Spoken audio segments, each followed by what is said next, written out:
ইতিহাস বিষয়ের তৃতীয় অধ্যায়।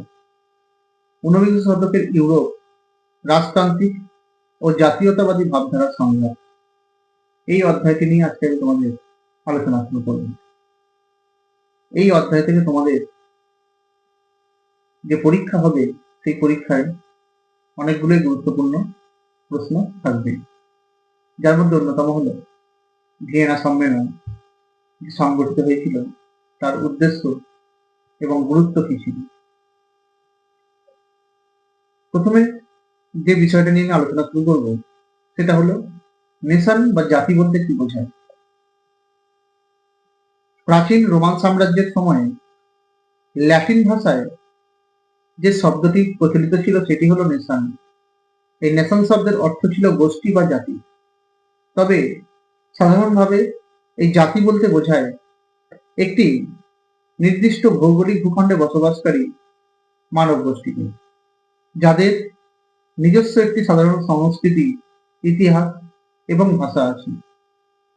অষ্টাদশ শতকের শেষ দিক থেকে শুরু করে ঊনবিংশ শতকের প্রথমার্ধে এসে এই জাতি শব্দটি ক্রমশ রাজনৈতিক পরিচয় পেতে শুরু করেছিল। একই রকম ভাবে রাষ্ট্র বা স্টেট বলতে বোঝাতো একটি নির্দিষ্ট ভূখণ্ডে স্থায়ীভাবে বসবাসকারী এক বৃহৎ মানব সমাজ বা জনগোষ্ঠী, যারা বহিঃশক্তির নিয়ন্ত্রণ থেকে সম্পূর্ণভাবে বা প্রায় মুক্ত ছিল এবং যাদের একটি সুসংগঠিত সরকার ছিল, যে সরকারের প্রতি জনগণ আনুগত্য প্রদর্শন করে থাকত। ইটালির বিখ্যাত পণ্ডিত নিকোলো ম্যাকিয়াভেলি তার বিখ্যাত গ্রন্থ দ্য প্রিন্স, সেখানে প্রথম এই রাষ্ট্র শব্দটি ব্যবহার করেছিলেন।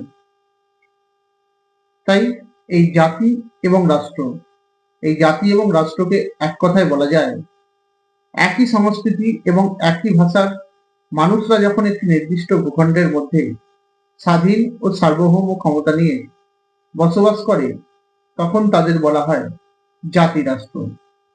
এই জাতিরাষ্ট্রের ধারণা ইউরোপে ১৬শ শতাব্দী থেকে বিকশিত হলেও 1860 খ্রিস্টাব্দের আগে এই জাতি এবং রাষ্ট্রের সংখ্যা ছিল মাত্র দুটি, আর সেগুলি হলো ইংল্যান্ড এবং ফ্রান্স।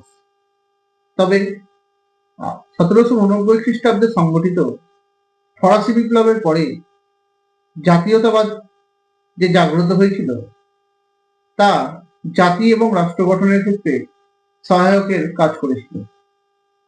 আর এইখান থেকে উৎপত্তি হয়েছিল